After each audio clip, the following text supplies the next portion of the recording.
우리가 앞 시간에 7개로 나눈 문단 가운데 첫 번째 문단과 두 번째 문단을 살펴봤어요. 세 번째 문단은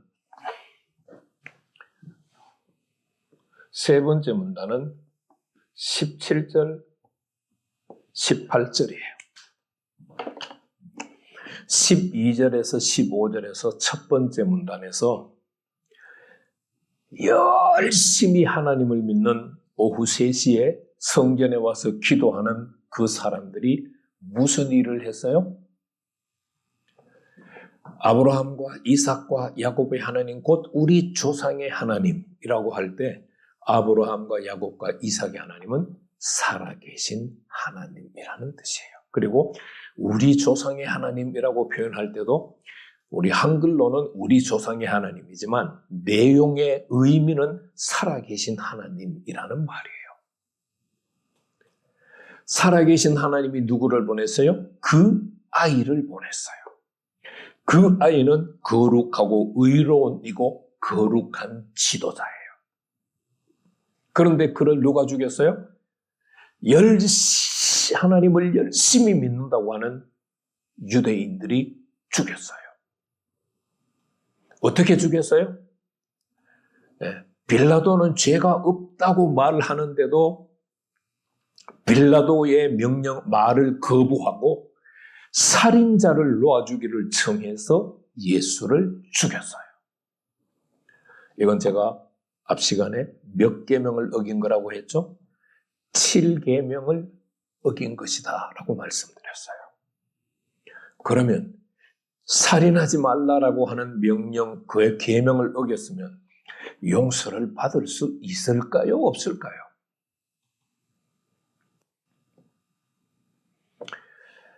사실 이 문제에 대해서는 레위기 4장으로 가야 돼요.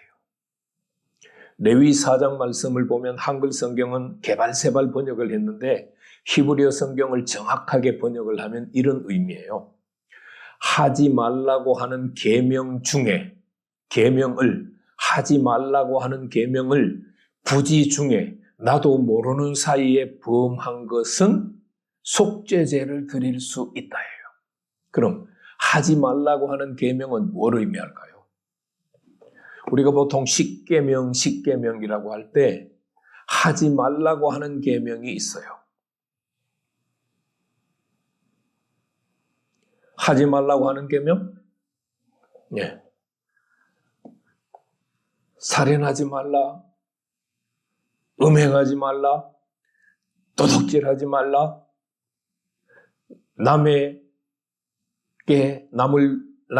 거짓 증언하지 말라.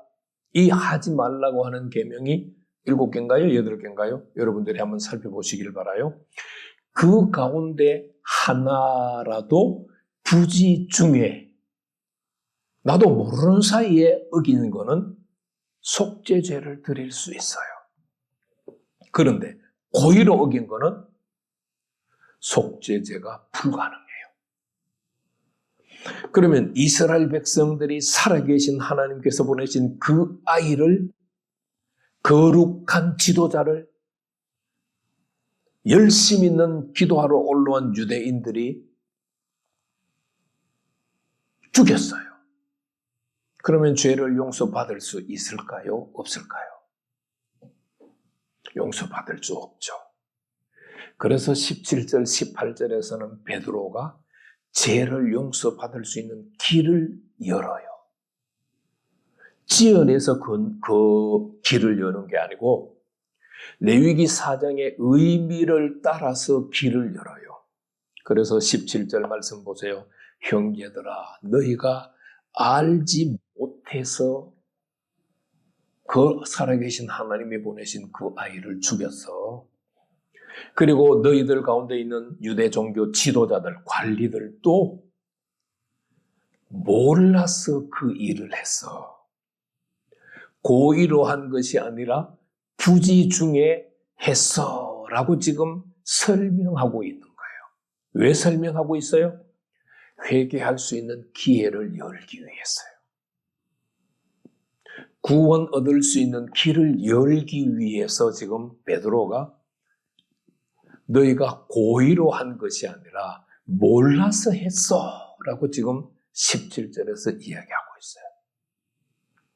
18절 그러나 하나님이 모든 선지자 입을 통하여 자기의 그리스도께서 고난을 받으신 일을 미리 알게 하신 것을 이와 같이 이루셨느니라. 예수께서 죽는다고 고난받는다고 선지자들이 이미 이야기를 해서 선지자들이 이 이야기를 했기 때문에 이 일은 성취가 되어야 되는데 어떻게 성취가 되어야 되느냐? 너희가 모르고 죽인 것으로 성취가 돼서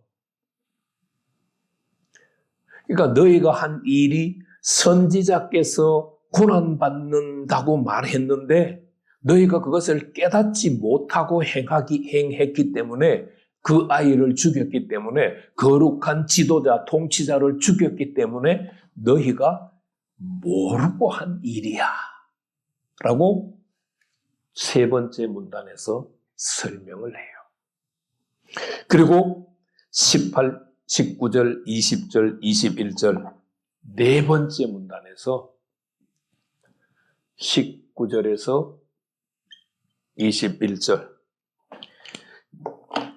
굉장히 중요한 메시지를 해요. 그러므로 19절 말씀 보세요. 회개하라. 그리고 돌이키라. 이거는 현재형을 사용해야 되겠어요? 과거형을 사용해야 되겠어요? 지금 이야기를 하고 있으니까 당연히 현재형을 사용해야 되죠. 그러나 제가 베드로 첫 번째 설교 오순절 순례객들에게 회개하라. 예수 그리스도의 이름으로 세례를 받으라. 죄사함을 얻으라 할 때 모두가 과거 시제라고 말씀드렸어요. 앞에 두 개는 명령형 과거 시제고 앞뒤에 죄사함을 받으라는 부정형 부정사 과거 시제예요. 여기서 회개하라, 돌이키라, 죄사함을 받으라 할 때 모두가 과거형이에요. 뭐 해야 된다는 얘기예요? 반드시 회개해야 돼. 너희가 모르고 한 일이잖아. 그러니까 구원받을 수가 있어. 용서받을 수가 있어. 그러니까 반드시 회개해. 그리고 오순절 순례객들에게는 예수 그리스도의 이름으로 세례를 받으라고 했는데 여기서는 돌이키라고 했어요. 뭘 돌이키라? 너희들이 부지 중에 깨닫지 못하고 그 살아계신 하나님이 보내신 그 아이, 거룩한 지도자 예수를 죽였으니까 그 행동을 돌이켜야 돼. 우리가 잘못했다고 회개하고 돌이켜야 돼. 그리고 반드시 죄사함을 받아야 돼. 돌이키라. 그리고 죄사함을 받으라. 돌이켜야 죄사함을 받아요. 그리고 그 다음에 뭐라고 얘기해요? 그렇게 되면 하나님이 새롭게 되는 날이 주 앞으로부터 이룰 것이다. 오순절 순례객들에게는 성령의 선물을 받을 것이다 라고 했는데 열심 있는 유대인들이 반드시 회개를 하고 그 다음에 돌이키고 죄사함을 받으면 주로부터 여기서 주 앞으로부터 이룰 것이다 하고 할 때 이 주는 아르케고스가 아니라 키리오스예요. 구약의 여호와 하나님을 가리키고 신약으로 말하면 예수를 가리키는 이 주로부터 새롭게 되는 날이 이르러. 그런데 이 새롭게 되는 날은 언제 완전히 이루어지느냐? 20절, 21절 말씀에 바로 다시 오시는 예수님, 재림하시는 예수님을 의미하고 있어요. 20절, 21절에. 표현은 다양하지만 예수님께서 승천하셔서 하늘 보좌에 계시다가 심판의 주로 오셔. 그때 뭐 할 수 있다고? 새롭게 될 수 있어. 이 말은 또 다른 말로 하면은요, 너희가 이스라엘이라고 하는 나라의 회복을 기다리지 마. 그거는 없어. 하나님의 계획은 이스라엘 나라의 회복을 계획한 것이 아니라 예수로 말미암아 너희가 반드시 회개하고 돌이키고 죄 사함을 받아서 새롭게 되는 날을 기다리라고 하나님 말씀하고 계셔. 오순절 순례객들이 구원을 얻는 방법과 열심 있는 유대인들이 구원을 얻는 방법이 조금 다르죠. 예수 이름으로 세례를 받아 그리고 돌이켜. 이 차이점이 있어요. 그리고 성령을 선물로 받아 주 앞으로부터 새로운 날이 이를 거야 라고 하는 차이가 있다는 것 기억하셨으면 좋겠습니다. 그리고 이제 다섯 번째 22절에서 25절은 그냥 간략하게 설명을 할게요. 지금 베드로가 19절 21절에 유대인들이 구원을 얻는 방법을 이야기했는데 이것이 구약 성경에 근거가 있나? 22절 말씀에 모세가 미리 얘기를 했어. 그리고 24절 말씀에는 사무엘 때부터 선지자들이 미리 얘기를 했어. 무슨 얘기를? 한 사람이 죽는다. 후손 중에 한 사람이 죽는다. 그 이야기가 바로 이 예수 그리스도에게 해당한다는 거예요. 특별히 모세는 22절 말씀에서 주 하나님이 너희를 위하여 너희 형제 가운데서 나 같은 선지자 하나를 세울 것인데 바로 그분이 그 아이고 거룩하고 의로운 이고 거룩한 지도자 예수라는 말이에요.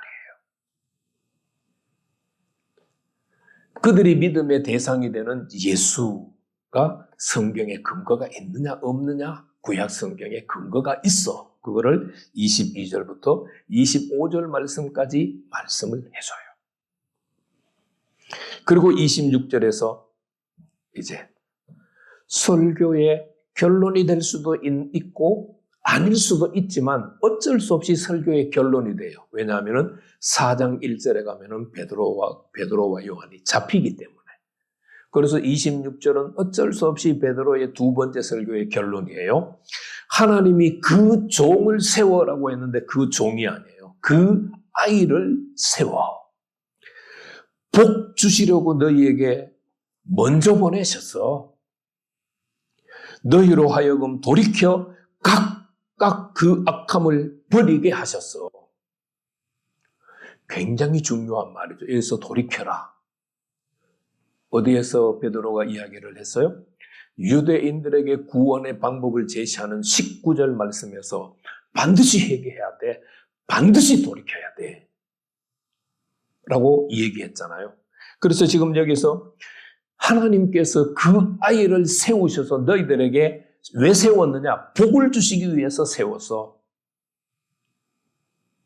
그러니까 어떻게 해야 된다고요?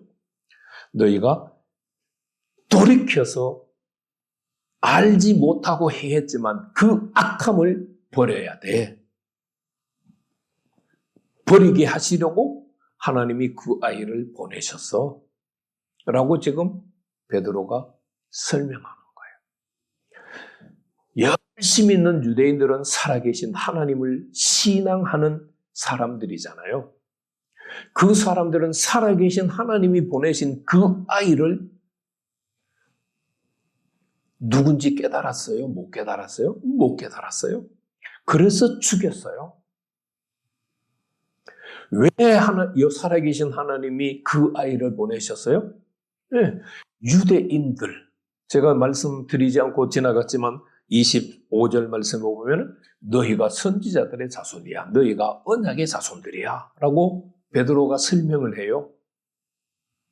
선지자들의 자손, 언약의 자손들은 뭘 받을 자격이 있어요? 하나님께서 아브라함과 약속하신 그 맺은 언약을 받을 자격이 있는 자들이에요. 바로 그들에게 하나님께서 복을 주시려고 언약의 자손이고 선지자들의 자손인 너희들에게 복을 주시려고 그 아이를 보내셨어.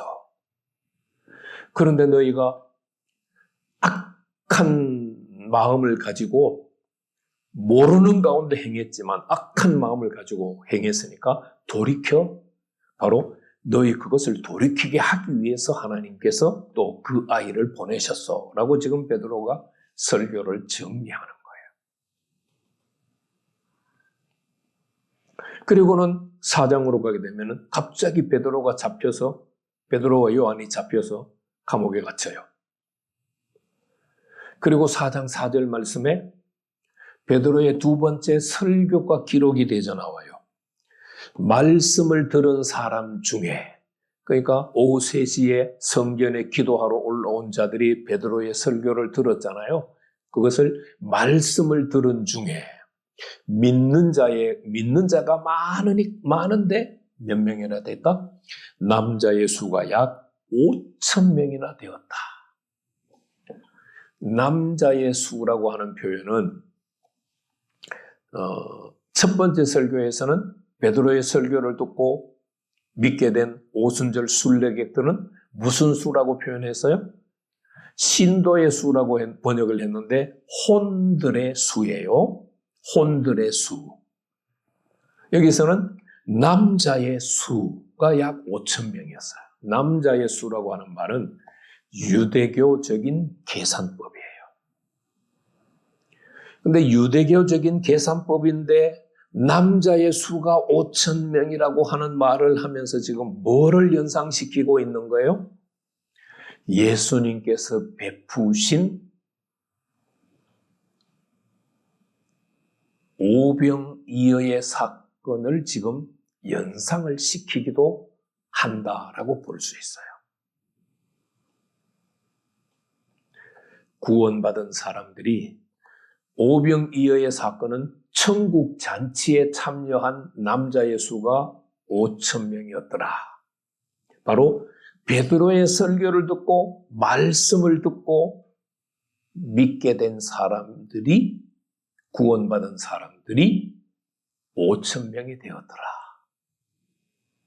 라고 지금 정리를 하고 있어요. 여러분들이 오늘 베드로의 두 번째 설교를 통해서는 첫 번째 설교의 오순절 순례객들이 구원을 얻는 방법과 열심 있는 유대인들이 구원을 얻는 방법에 차이가 있다는 것을 꼭 기억하셔야 돼요. 그럼 우리는 이방인이잖아요.